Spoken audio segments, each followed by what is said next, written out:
ചില മാധ്യമങ്ങൾ ശബരിമലയുമായി ബന്ധപ്പെട്ട് ദൃശ്യങ്ങൾ പുറത്തുവിട്ടിട്ടുണ്ട്. അത് നാം കാണുമ്പോൾ മനസ്സിലാകും കേരള പോലീസിന്റെ ഒരു ധാർഷ്ട്യമാണ്. ഭക്തരെ പിടിച്ചങ്ങ് തള്ളുകയാണ്. ഇതെന്താ, ഇവരെ വീട്ടിൽ നിന്നും ഉള്ള സാധാരണക്കാരാണോ ഇങ്ങനെ പിടിച്ചു തള്ളിയിടാൻ? ഇതിപ്പം തുടങ്ങിയതല്ല.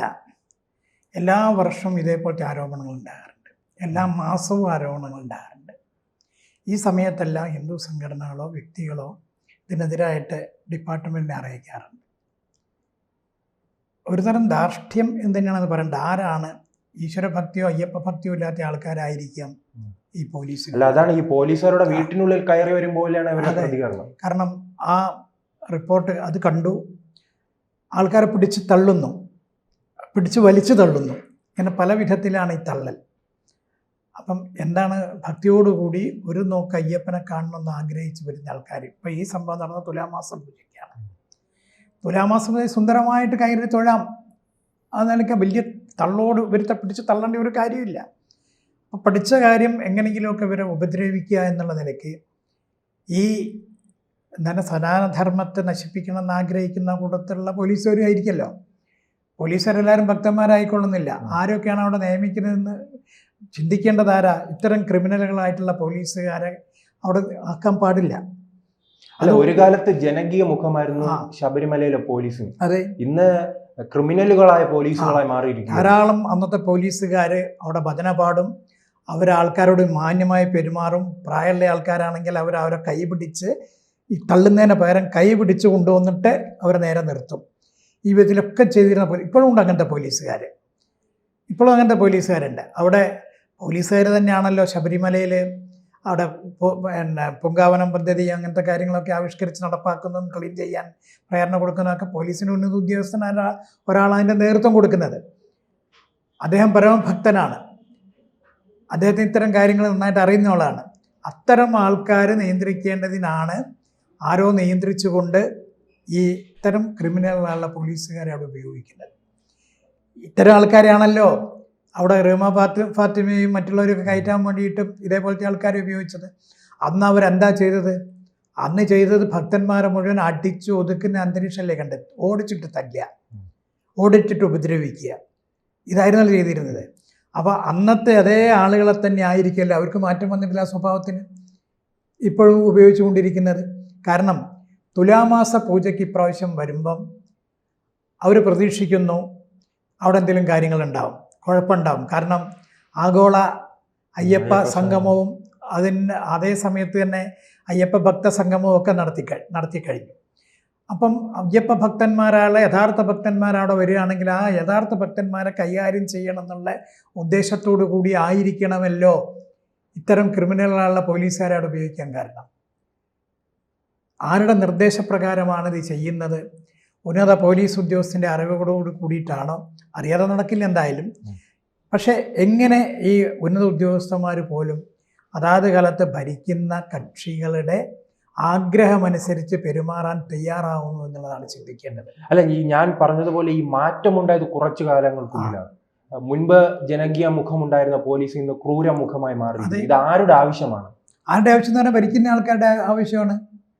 ഭരിക്കുന്ന ആൾക്കാർ ആരാണോ ശബരിമലയെ തകർക്കാൻ ആഗ്രഹിക്കുന്നത്, ആരാണോ ഭക്തന്മാരെ ഉപദ്രവിക്കാൻ ആഗ്രഹിക്കുന്നത്, ശബരിമലയിൽ ആളുകൾ ഭക്തന്മാർ വരരുതെന്ന് ആഗ്രഹിക്കുന്ന ആരാണോ, ശബരിമലയിൽ മോഷണം നടത്തണമെന്ന് ആഗ്രഹിക്കുന്ന ആരാണോ, ശബരിമലയിലെ സമ്പത്ത് കൊള്ളയടിക്കണം എന്ന് ആഗ്രഹിക്കുന്ന ആരാണോ, ഇത്തരത്തിലുള്ള ആൾക്കാരാണ് ഈ തരം ആൾക്കാരെ അവിടെ കടത്തിവിടുന്നത്, അവരെ കൊണ്ട് അവിടെ കൊണ്ടുപോകാനുള്ള പ്രേരണ കൊടുക്കുന്നത്.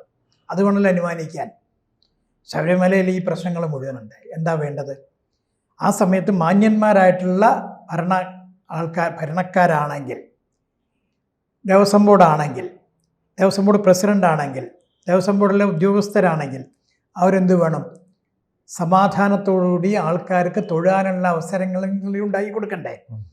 അവരോട് ക്രിമിനലുകൾ കൂടെ പെരുമാറുകയല്ലല്ലോ വേണ്ടത്. അപ്പോൾ അവിടെ ക്രിമിനൽ ആയിട്ടുള്ള പോലീസുകാരെ ഇത്തരം എന്താണ് അതിന് ഭീകരത എന്ന് പറയാം. ഇനി ഭീകര സംഘടനയുടെ ആൾക്കാർ പോലീസിലുണ്ട്, അവരാണോ എന്ന് പോലും അറിയാൻ സാധിക്കില്ല. അതും വിശ്വസിക്കാൻ പറ്റില്ലല്ലോ. ഭീകരന്മാരായുള്ള ആൾക്കാർ പോലീസിലുണ്ടെന്നുള്ള ഉറപ്പാണല്ലോ. കാരണം അവർക്ക് വേണ്ടിയിട്ടാണല്ലോ പല സൗകര്യങ്ങളും സ്റ്റേഷനുകളിലും മറ്റുള്ള സ്ഥലങ്ങളൊക്കെ കൊടുക്കുന്നത്. അപ്പോൾ അത്തരം ആൾക്കാർ പോലും അറിയില്ല. ഇവരെ കണ്ടുപിടിച്ചിട്ട് ഇവരെ പേരിൽ ശരിക്കും നിയമ നടപടി സ്വീകരിക്കണം. ഭക്തന്മാരോട് ഇത്തരം ഇത്രയും നാൾ നിയമ നടപടി സ്വീകരിക്കാത്തത് കൊണ്ടാണല്ലോ ഇവർക്ക് ധൈര്യം, എന്തും ചെയ്യാം, എന്ത് തോന്നിയ കാണിക്കാം. നിയമ നടപടി സ്വീകരിക്കണം എന്നുള്ള അവർ നിയമവഴി സ്വീകരിച്ചു കഴിഞ്ഞാൽ ഇങ്ങനെ ചെയ്യാൻ പാടില്ല എന്നുള്ള മനോഭാവം വരും. മാത്രമല്ല ഇത്തരം ആൾക്കാരെ കണ്ടെത്തി അവരുടെ പശ്ചാത്തലം എന്താണെന്നുള്ളതും കൂടി അന്വേഷിക്കണം. ആ സമയത്താണ് ഇവർ ഏത് വിഭാഗത്തിൽപ്പെട്ട ആൾക്കാരാണ്, ഏത് തരത്തിലുള്ള ആൾക്കാരാണ്, ഇത് മനസ്സിലാക്കാൻ സാധിക്കും. ശബരിമല നശിപ്പിക്കാൻ വേണ്ടി തന്നെ കച്ചകെട്ടി ഇറങ്ങിയിരിക്കുന്നവരുണ്ടാകാം, ഭക്തന്മാരെ നശിപ്പിക്കാൻ വേണ്ടി കച്ചകെട്ടി ഇറങ്ങിയിരിക്കുന്നവരുണ്ടാകാം, അതോടുകൂടി തന്നെ അപായപ്പെടുത്തണം എന്ന് ആഗ്രഹിച്ചിട്ട് വരുന്നവരും പോലും ഉണ്ടാകാം. ഉണ്ട് എന്ന് ഞാൻ പറയുന്നില്ല, ഉണ്ടാകാം. ആ വിധത്തിലാണല്ലോ ഇന്നത്തെ പോക്ക് മുഴുവൻ. അതിൻ്റെ ഭാഗമാണല്ലോ ഈ പോലീസും എല്ലാം. അപ്പം അതിനെക്കുറിച്ച് വ്യക്തമായി അന്വേഷിച്ചിട്ട് ഇത്തരം ആൾക്കാരെ കണ്ടെത്തി അവരുടെ പേരിൽ കർശന നടപടി എടുക്കണം എന്നുള്ളതാണ് പറയാനുള്ളത് ഈ കാര്യത്തിൽ. കുറച്ച് നാളുകളായി തന്നെ ഇത് വലിയ രീതിയിൽ ഭക്തർ തന്നെ പരാതിപ്പെടുന്നുണ്ട്. എന്തുകൊണ്ട് അധികൃതർക്ക് ഇത് പരിഗണിക്കാൻ കഴിയുന്നില്ല? ദേവസ്വം ബോർഡ് മൗനത്തിൽ, സർക്കാർ മൗനത്തിൽ. ഇതിൽ ഹിന്ദു സംഘടനകൾ പരാതി നൽകിയെന്ന് സൂചിപ്പിച്ചു. പക്ഷെ ഇത് എങ്ങനെ മാറ്റം വരുത്താൻ കഴിയും? എല്ലാ കാലത്തും ഇത് സഹിച്ച അയ്യപ്പ ഭക്തർ ശബരിമലയിൽ വരണമെന്നാണോ പൊതു? അതെ, കാരണം ആകെ ശരണം വിളിക്കുന്ന സമയത്ത് കല്യം മുള്ളും കാലിനമത്ത കുത്താന്ന് പറഞ്ഞ ആളുണ്ടായിട്ടുണ്ട് നമ്മുടെ നാട്ടിൽ. അത്തരം ശരണം വിളിയോടുകൂടി വരുന്ന ആൾക്കാർക്ക് ഇവർ ചിന്തിക്കുന്നത് ഇവനും ഇത് സഹിക്കട്ടെ, ഇത് സഹിക്കട്ടെ എന്നാണല്ലോ ചിന്തിക്കുന്നത്. അപ്പം വളരെ പരിപാവനമായിട്ടുള്ള ഈ സ്ഥലത്ത് ഇതേപോലെ വിളിച്ച് ത്യാഗം സഹിച്ച് കഷ്ടപ്പാട് സഹിച്ച് അയ്യപ്പനെ ഒന്ന് ദർശിക്കാനും വേണ്ടി വരുന്ന സമയത്ത് ആ ദർശനത്തിന് തൊട്ട മുമ്പിൽ അനുഭവിക്കുന്നതാണ് ഏറ്റവും വലിയ ഭീകരമായിട്ടുള്ള സ്ഥിതി. ഇവിടെയാണ് പ്രശ്നം. അപ്പം ഭക്തന്മാർ ഇതിന് പരാതി കൊട്ടിട്ടുണ്ട്. ഭക്തന്മാരെ പിടിച്ച് തള്ള മാത്രമല്ല, കൊങ്ങയ്ക്ക് ഇവിടെ സംഭവം ഉണ്ടായിട്ടില്ലേ, ഭക്തന്മാരെ അടിച്ച സംഭവം ഉണ്ടായിട്ടില്ലേ, തെറി വിളിച്ച സംഭവം ഉണ്ടായിട്ടില്ലേ, ഇതെല്ലാം ഉണ്ടായിട്ടുണ്ട്. ഈ സമയത്ത് ഒന്നും തന്നെ ഇവർക്ക് ഇതിനായിട്ട് ആക്ഷൻ എടുത്തിട്ടില്ല. അതുകൊണ്ട് എന്തും മറ്റൊരു ആരോപണം ഉണ്ടല്ലോ, ഈ ലഹരി ഉപയോഗിക്കുന്നതായി പോലീസുകാർക്കിടയിൽ വലിയ രീതിയിലുണ്ട്. കാര്യം എന്താ പറഞ്ഞാൽ അവിടെ കള്ളുപിടിച്ച പോലീസുകാരെ കണ്ടെത്തിയിട്ടില്ല ഇതിന് മുമ്പ് ലഹരി ഉപയോഗിച്ച ആൾക്കാരെ. അപ്പം ഇവൻതൊക്കെ ഉപയോഗിക്കാൻ പറ്റിയൊരു സ്ഥലമാണല്ലോ അവർക്ക് രഹസ്യമായിട്ട്. കാരണം അവിടെ ആരും പോയി അന്വേഷിക്കുന്നില്ല, ഇതിലാരും കണ്ടെത്തുന്നില്ല. ഇനി കിട്ടുന്ന സാധനങ്ങൾ പലതും ഇവർ പിടിച്ചെടുക്കുന്ന സാധനങ്ങളും ഇവർ തന്നെ ഉപയോഗിക്കുന്നത്. എവിടെ പോയി എന്നുള്ളത് ഇപ്പോൾ ആർക്കും അറിഞ്ഞൂടല്ലോ, എവിടെ പോകുന്നു എന്നുള്ളത്. അത് മറ്റൊരു വിഷയമാണ്.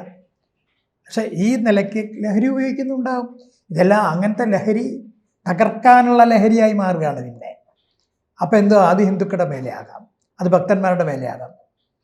ഏത് വിധത്തിലാണെങ്കിലും ശരി ഹിന്ദുവിൻ്റെ ചിന്ത നശിപ്പിക്കണം, ഹിന്ദുവിൻ്റെ ഭക്തി നശിപ്പിക്കണം. ഇതാണ് ഇതിൻ്റെ പിന്നിൽ. കാരണം അടുത്ത തവണ അല്ലേ ഇത്തരം പ്രശ്നങ്ങളുണ്ടായ അവിടെ ഭക്തൻ വരരുത്, ആ രീതിയിലേക്ക് ഭക്തന്റെ മനസ്സ് മടുപ്പിക്കുന്ന പ്രവർത്തനങ്ങളാണ്. അതിനുള്ള അതിന്റെ ഭാഗമായിരിക്കാം ധൃതി പിടിച്ചുള്ള മോഷണങ്ങളും. കാരണം എല്ലാം കൊണ്ടുപോയി കഴിഞ്ഞാൽ പിന്നെ ഭക്തരും ഇല്ലെങ്കിൽ പ്രശ്നമില്ല, തകർന്നു.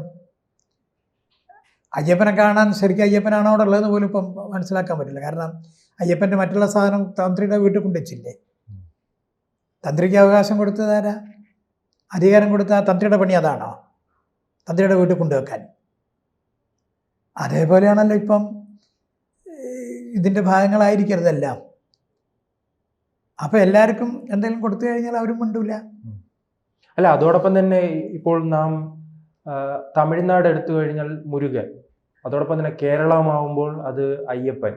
അപ്പോൾ അത് തകർക്കപ്പെടേണ്ടത് ചിലരുടെ ആവശ്യമാണ്. തമിഴ്നാട്ടിൽ മുരുകനെ തകർക്കാനാണല്ലോ ആദ്യം ശ്രമിച്ചത്. മല തകർക്കാൻ ശ്രമിച്ചു, ക്ഷേത്രം തകർക്കാൻ ശ്രമിച്ചു. ആ സമയത്താണല്ലോ ഹിന്ദു സമൂഹം ഒരുമിച്ച് വന്നില്ലേ, ഒറ്റക്കെട്ടായിട്ട്. അതേപോലെ ഇവിടുത്തെ ഹിന്ദു സമൂഹം അയ്യപ്പൻ്റെ പേരിലെങ്കിലും ഒന്നിച്ച് വന്നു കഴിഞ്ഞാൽ ഇത്തരം പ്രശ്നങ്ങൾ ഇല്ലാതാക്കാൻ സാധിക്കും. അയ്യപ്പൻ്റെ പേരിൽ കേരളത്തിനെ സംബന്ധിച്ച് അയ്യപ്പനാണ് ഏറ്റവും പ്രധാനം. അയ്യപ്പന് പ്രാധാന്യം കൊടുക്കുന്നവരാണ് ജനങ്ങൾ. സ്വാമിയെ ശരണമയ്യപ്പ എന്ന് വിളിച്ചുകൊണ്ട് അയ്യപ്പ സേനയായിട്ട് ആൾക്കാർ വരണം. അയ്യപ്പ സേന വരണം. ഞാൻ നേരത്തെ പറഞ്ഞിട്ടുണ്ട്, അയ്യപ്പ സേന ഉണ്ടാകണം, അയ്യപ്പ സേന വരണം. അയ്യപ്പ സേന എന്നുള്ള പേരിൽ തന്നെ അവിടെ കർശനമായ നടപടിയെടുക്കാൻ വേണ്ടിയിട്ട് ധാരാളം ആൾക്കാർ ചിലപ്പോൾ മരണപ്പെടും. അതൊക്കെ സംഭവിക്കും. പക്ഷെ ഒരു ആദർശത്തിന് വേണ്ടിയിട്ടാണ്, അയ്യപ്പന് വേണ്ടിയിട്ടാണ്, കേരളത്തിലെ ഹിന്ദുത്വത്തിന് വേണ്ടി, ഹിന്ദു കേരളത്തിന് വേണ്ടിയിട്ടാണ് കൂടി ചിന്തിക്കുന്നത് ഭക്തന്മാർ. അപ്പോൾ ആ നിലയ്ക്ക് അന്തരീക്ഷം ഉണ്ടാക്കി കഴിഞ്ഞാൽ ഇതിലൊക്കെ മാറ്റം വരുത്താൻ സാധിക്കൂ. അല്ലാതെ പെട്ടെന്ന് എവിടെയെങ്കിലും പോയിട്ട് പ്രസംഗിച്ചു, പത്രത്തിൽ വാർത്ത വന്നു, ഇതുകൊണ്ടൊന്നും മാറ്റം ഉണ്ടാക്കാൻ ഈ ആളുകൾ സമ്മതിക്കില്ല. കാരണം അവർ രണ്ടും കെട്ടിറങ്ങിക്കുകയാണ്. എല്ലാവരും നശിപ്പിക്കണം, ക്ഷേത്രങ്ങളെ നശിപ്പിക്കണം, സനാതന ധർമ്മത്തെ നശിപ്പിക്കണം, ഇങ്ങനത്തെ നശീകരണ പ്രവർത്തനത്തിന് പക്ഷെ അനുഭവിക്കും. അയ്യപ്പനോടാണ് കളിച്ചത്, അതുകൊണ്ട് അനുഭവിക്കും. നമുക്ക് ചിന്തിക്കാം. സ്വാഭാവികമായിട്ടും രൂപപ്പെട്ടു വരും അയ്യപ്പ ഭക്തന്മാരുടെ ഒരു ശക്തി. അതൊരു പക്ഷെ അയ്യപ്പ സേനയായി മാറാം, മുരുകസേന പോലെ തന്നെ. നമുക്കങ്ങനെ ചിന്തിക്കാം, പ്രതീക്ഷിക്കാം. ആ സമയത്ത് ഇത്തരം കാര്യങ്ങൾക്കൊക്കെ പരിഹാരം കാണും. കൂടുതൽ വാർത്തകളും വിശേഷങ്ങളും നിങ്ങളിലേക്ക് എത്താൻ ABC മലയാളം സബ്സ്ക്രൈബ് ചെയ്യുക, ബെൽ ബട്ടണും അമർത്തുക.